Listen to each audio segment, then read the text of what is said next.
సంచి పట్టుకుని పేద కోడలు అనామిక అడవిలో తిరుగుతూ ఉండగా ఒకచోట కట్టెలు కొడుతున్న సుశీల కనబడింది. ఏమే అనామిక, ఈరోజు ఇంకా నీకు కూరగాయలు దొరకలేదా? లేదు సుశీల, నువ్వు కానీ ఎక్కడైనా ఏదైనా కూరగాయ చెట్టు చూసావా? అలా చూసుంటే చెప్పవే, నీకు కాస్త పుణ్యం ఉంటుంది. ఉదయం నుంచి అడవి మొత్తం తిరుగుతూనే ఉన్నాను, ఎక్కడా ఏ కూరగాయ చెట్టు కనిపించట్లేదు. కనబడిన చెట్టుకేమో ఏ కూరగాయలు లేవు. ఇలా అడవిలో ఉచితంగా దొరికే కాయగూరల కోసం అంతలా బాధపడే బదులు మీ పిసినర అత్తమామను వదిలిపెట్టి నువ్వు రమేష్ పిల్లలతో కలిసి వేరే కాపురం పెట్టొచ్చు కదా అనామిక అని సుశీల అనగానే అనామికకి కొంచెం కోపం వచ్చింది. చూడవే సుశీ, నీకెక్కడైనా ఏదైనా కూరగాయ చెట్టు కనబడితే చెప్పు చాలు. అంతేకాని మా అత్తమామల గురించి, మా వేరు కాపురం గురించి పిచ్చి పిచ్చి మాటలు మాట్లాడినా, ఆలోచన చేసినా, దిక్కుమాలిన ఐడియాలు ఇచ్చినా బాగుండదు అని అనగానే సుశీల వెటకారంగా ఇలా అంటుంది.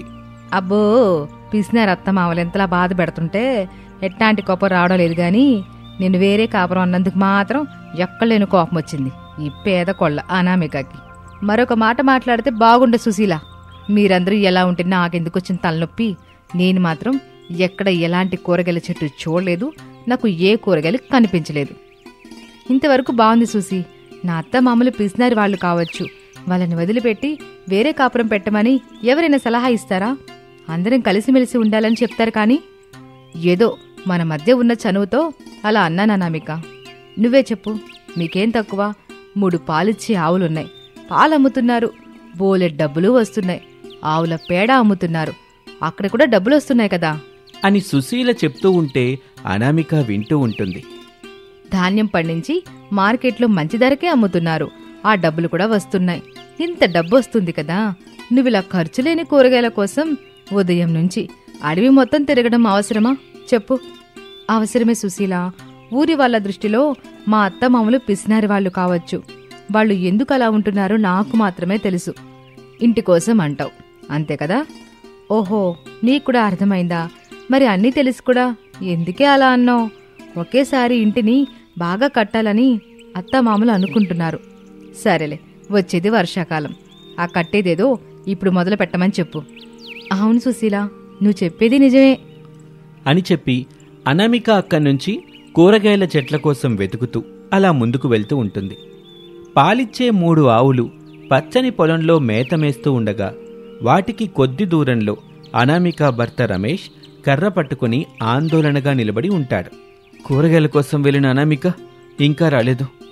చీకటి పడేందుకు వేలవుతుంది, ఇంటికెళ్ళాలి. ఇప్పుడు అనామిక ఎక్కడుందో ఏమో. ఏవైనా కూరగాయలు దొరికాయో లేదు. కూరగాయలు లేకపోతే ఆకుకూరలన్నా దొరికాయో లేదు.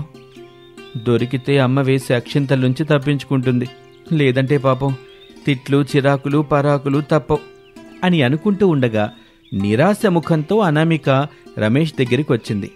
నిన్ను చూస్తుంటేనే అర్థమవుతుంది అనామిక, ఈరోజు అడవిలో నీకెక్కడా ఎలాంటి కూరగాయ గాని ఆకుకూర గాని దొరకలేదని. ఇప్పుడు ఈ విషయం అత్తయ్య మామయ్యకి తెలిస్తే ఏమంటారోనండి?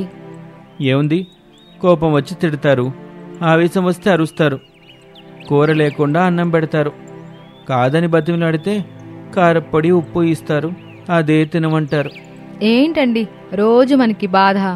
తప్పదనామిక, అయినా ఈ బాధ నీకు కొత్త కాదు కదా, దాదాపుగా 7 ఏళ్ళ నుంచి పడుతూనే ఉన్నావు, ఇంకా అలవాటు కాలేదా నీకు?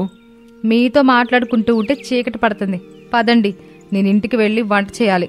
అసలే మామయ్య తీసుకొచ్చే బియ్యంలో బియ్యం గింజల కంటే రాళ్లే ఎక్కువగా ఉంటున్నాయి, వాటిని తీసేయాలి, లేదంటే అదో గొడవ.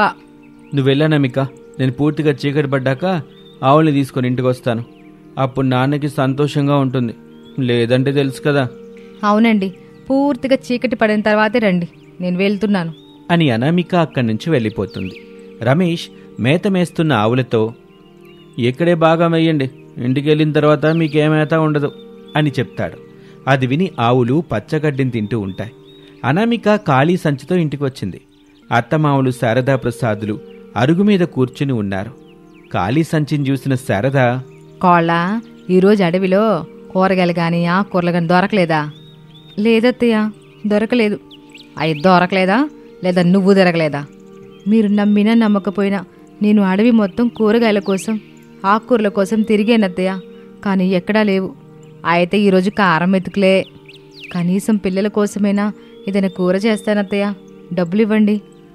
అమ్మా కోళ్ళ, మా కోసం ఎట్టాగు పక్కింటావని ఇంత కూర అడుగుతావుగా, అప్పుడే పిల్లలు కూడా ఉన్నారని చెప్పి మరింత ఎక్కువ అడుగు, మొహాట పడబాకు, సరేనా అలాగే మావయ్య అని చెప్పి అనామిక ఇంట్లోకి వెళ్ళిపోతుంది. అలా సమయం గడుస్తూ ఉంటుంది. పూర్తిగా చీకటి పడింది. రమేష్ ఆవుల్ని తీసుకుని ఇంటికొచ్చాడు.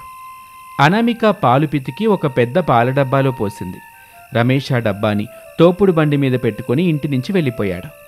అనామిక పిల్లలు హరీషు, భవ్యలకు, అత్తమామలకు పక్కింటి నుంచి తీసుకొచ్చిన పప్పుతో అన్నం పెడుతుంది. అత్తయ్య మీరు తింటూ ఉండండి, నేను మంచాలు బయట వేస్తాను అని చెప్పి బయటకొస్తుంది. బయటేమో బీభత్సమైన గాలి వీస్తూ ఉంటుంది. పైగా ఉరుములు మెరుపులు. ఆకాశం పూర్తిగా నల్లని మబ్బు పట్టింది. ఇంతలో రమేష్ ఇంటికొచ్చాడు. ఏమండి, చూస్తుంటే భయంకరమైన వర్షం పడేలా ఉంది. అత్తమావలకి ఎప్పుడు కూలుతుందో తెలియని ఈ ఇంట్లో ఉండడం అంత మంచిది కాదని కొత్త ఇల్లు కట్టమని చెప్పండి. సరే అనామిక అని చెప్పి రమేష్, అనామిక ఇద్దరూ కలిసి ఇంట్లోకొస్తారు. ఇంట్లో వేసిన ఒక మంచంలో శారదా ప్రసాదులు కూర్చుని ఉంటారు. రమేష్ కొత్త ఇంటి గురించి అడుగుతాడు. అట్టాంటి ఆశలేమీ పెట్టుకోబాగు బాబు, కొత్త ఇల్లు లేదు, ఏమీ లేదు, డబ్బులేమాత్రం బయటకు తీసేది లేదు, ఖర్చు చేసేది అంతకన్నా లేదు అని ప్రసాదు కరాఖండిగా చెప్పటంతో రమేష్, అనామికలు కొత్త ఇంటి కోసం వాదన చేస్తూ ఉంటారు. ఎంత నచ్చజెప్పినా శారదా ప్రసాద్ మాత్రం కొత్త ఇంటి నిర్మాణం గురించి ఒప్పుకోరు. దాచిపెడుతున్న డబ్బుల్ని ఖర్చు చేయడం అంటే అది మేం చచ్చిపోయిన తర్వాతే అని చెప్పటంతో ఆ రోజు రాత్రి రమేష్, అనామికలు భోజనం చేయకుండా అలాగే పడుకుంటారు. ఇద్దరూ బాధపడుతూ ఉంటారు. ఇలా అయితే ఎలా చెప్పండి?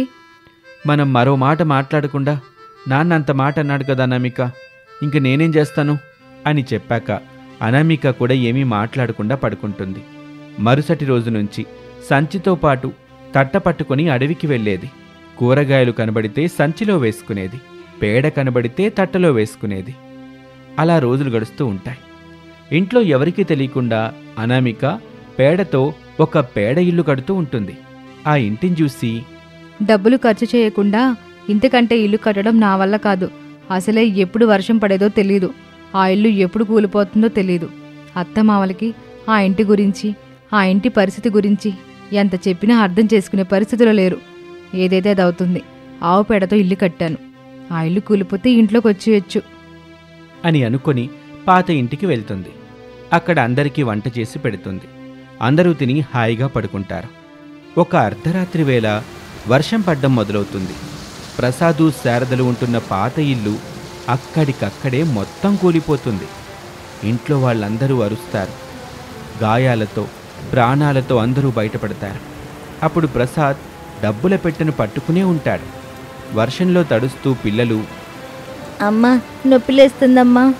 ఏం కాదులే బాబు, కొంచెం ఓచుకో, ఇప్పుడు మనం పేడతో కట్టిన ఇంటికి వెళ్తున్నాం, అక్కడ ఈ వర్షం వెలిసే వరకు ఉండొచ్చు అని చెప్పి పిల్లల్ని, అత్తమావల్ని తీసుకొని అనామిక కట్టిన పేడ ఇంటికి వచ్చారు. ఆ పేడ ఇంట్లో ఉన్న మంచాల్లో దుప్పట్లు కప్పుకొని పడుకుంటారు. వర్షం అదే పనిగా పడుతూ ఉంటుంది. వరదలో ఇల్లులన్నీ కొట్టుకుపోతూ ఉంటాయి. ఇక మరుసటి రోజున అనామిక, అత్తయ్య వర్షం పడి ఆ ఇల్లు కూలిపోయింది. ఇప్పుడు మనకి పేడిల్లు లేకపోతే మన పరిస్థితి ఎలా ఉండేది?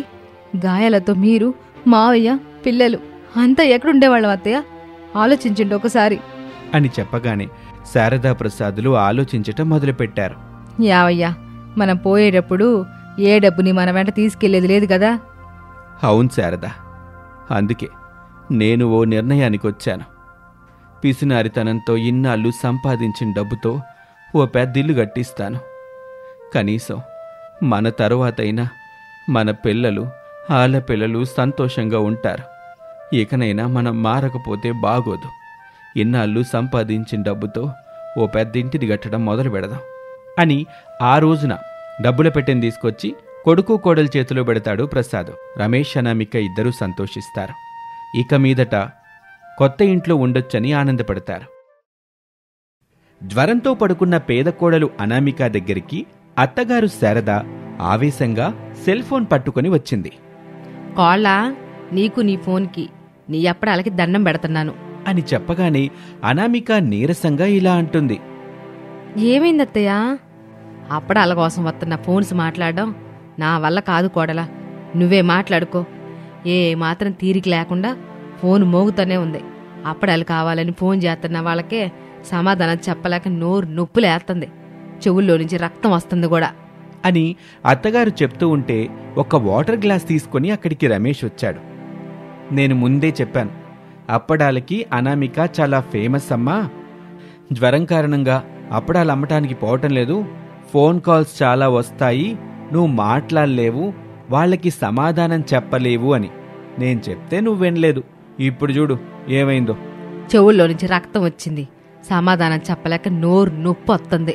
సరేలేమ్మా, ఇక నుంచి ఆ వచ్చే ఫోన్లన్నీ నేను మాట్లాడతానులే. నువ్వు వెళ్ళి అనామిక తినటానికి ఏమైనా చెయ్యి. వెళ్ళమ్మా, వెళ్ళు. కోళ్ళ, ఏం తింటావే? ఏం చేయమంటావు? ఏం వద్దులేత్తయ్య, ఏం తిన్నా బయటకు వచ్చేసేలా ఉంది. అలా అంటే ఎలా అనామిక? మా కోసం కాకపోయినా నీ అప్పడాల అభిమానుల కోసమైనా నువ్వు ఫుడ్ తినాలి, టాబ్లెట్స్ వేసుకోవాలి, మళ్ళీ అప్పడాలు అమ్మటం మొదలు పెట్టాలి. లేదంటే మాకీ ఫోన్ల వరద ఆగదు. అబ్బా, ఆ బాధ మీకు అర్థం కావడం లేదు. నాకు అసలు ఆకలే వేయడం లేదు. నోరు మొత్తం చేదుగా ఉంది. ఏమీ తినాలనిపించట్లేదు. నన్ను అర్థం చేసుకోండి. 2 రోజుల నుంచి జ్వరం కదా కోళ్ళ, అట్టాగే ఉంటుందిలే. సర్లే, నీకు రొట్టెలు చేసి తీసుకొస్తాను. నువ్విప్పుడు బాబు ఇచ్చే టాబ్లెట్ వేసుకో. సరే అత్తయ్య అని అనామిక చెప్పగానే శారద అక్కడి నుంచి వెళ్ళిపోతుంది. అనామిక, ఇదిగో ఈ టాబ్లెట్ వేసుకో అంటూ రమేష్ అనామికకి టాబ్లెట్ ఇచ్చాడు. అనామిక ఆ టాబ్లెట్ వేసుకుని నీళ్లు తాగింది. ఇంతలో అనామిక సెల్ ఫోన్ మళ్లీ మోగింది. రమేష్ ఆ ఫోన్ తీసుకుని, హలో చెప్పండి. హలో, అనామిక లేదా అండి? 2-3 రోజుల నుంచి అప్పడాలు అమ్మడానికి రావడం లేదు. అనామిక అప్పడాలు లేకపోతే మా పిల్లలు అన్నమే తినడం లేదు. ఖచ్చితంగా అనామిక అప్పడాలు కావాలని పట్టుకుని కూర్చున్నారండి. అయ్యో అలాగా అండి, నేను అనామిక భర్తని మాట్లాడుతున్నానండి. అనామికకి 2-3 రోజుల నుంచి బాగా ఫీవర్ వచ్చిందండి. అందుకే అనామిక బయటికి రావటం లేదు. అప్పడాలు కూడా తయారు చేయటం లేదు. అందుకే అమ్మటం లేదండి.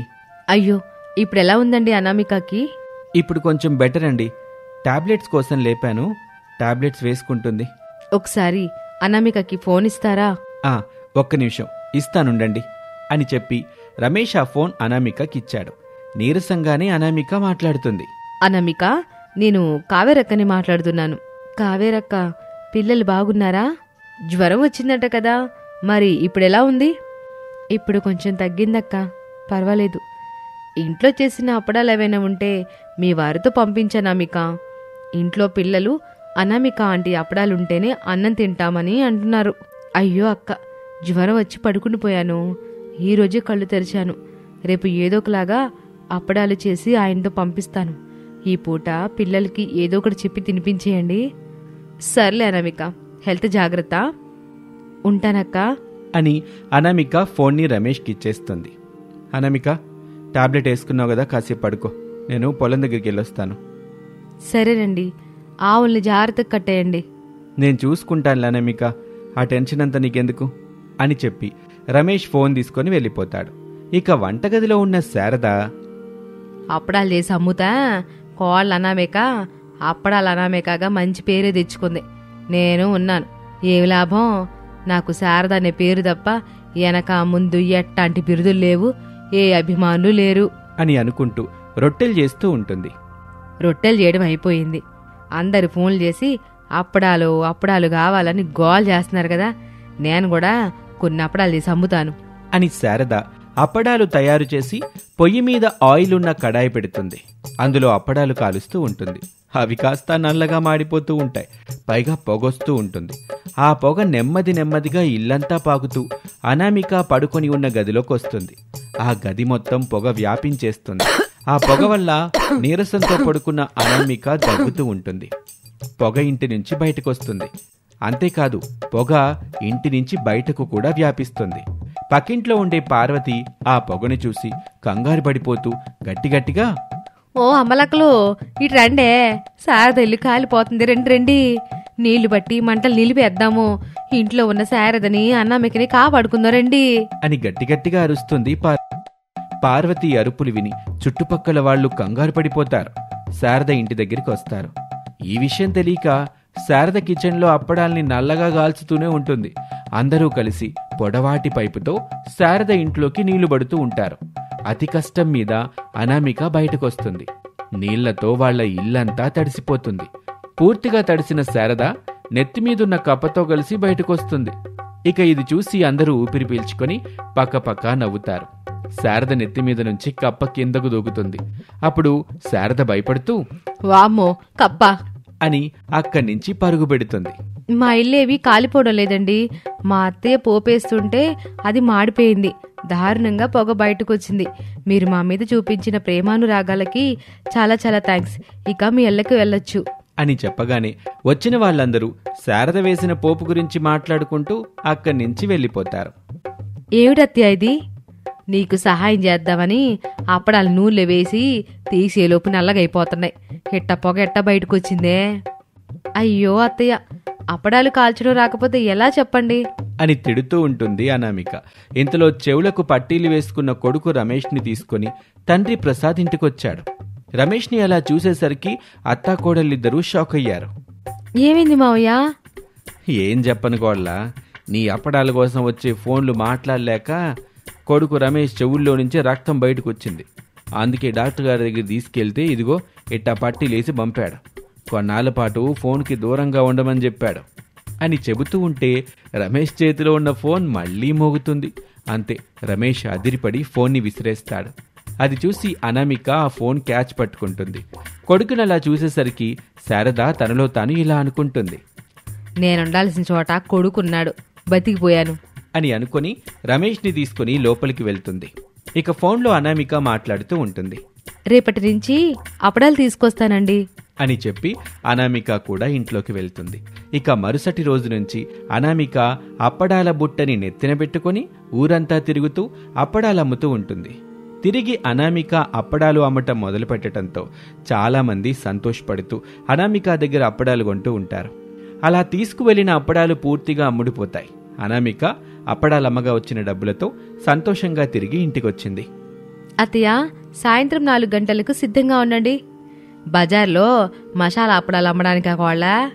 అవునత్తయ్య, ఉదయం అన్నంలో తినే అప్పడాలు అమ్ముతున్నావు కదా కోళ్ళ, ఇక సాయంత్రం బజార్లో మసాలా అప్పడాలు అవి అమ్మడం అవసరమా చెప్పు? అలా అంటారేంటత్తయ్య, మీరు ఉదయం తిన్నారు కదా అని అనామిక అనగానే శారదకు తన కోడలు అనామిక ఏమనబోతుందో అర్థమైంది. వెంటనే మాట మధ్యలోనే కల్పించుకొని, నువ్వేమనాలనుకుంటున్నావో నాకు తెలుసుకోవాలా. నాకు ఆకలి ఉదయం వేసింది తిన్నాను, మధ్యాహ్నం వేసింది తిన్నాను, మళ్ళీ రాత్రి కూడా వేస్తుంది తింటాను.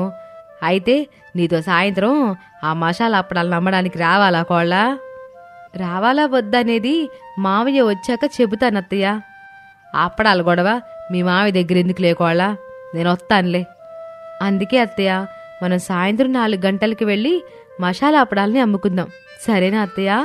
సరే కోళ్ళ అని అంటాం తప్ప నేను మరో మాటని ఆస్కారం లేదు కదా కోళ్ళ అని చెప్పగానే అనామిక నవ్వుకుంటూ అక్కడి నుంచి వెళ్ళిపోతుంది.